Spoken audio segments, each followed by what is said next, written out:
హెచ్ఎండిఏలో మరో భాగోతం వెలుగులోకి వచ్చింది. వట్టినాగులపల్లి భూ స్కామ్ తరహాలోనే హెచ్ఎండిఏ వ్యవహారం జరిగింది.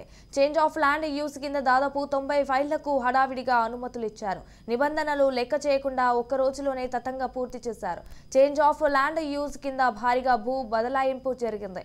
దీంతో హెచ్ఎండిఏకి చెందిన 3 డైరెక్టర్ల పాత్రపై ఏసీబీ దృష్టి సారించింది.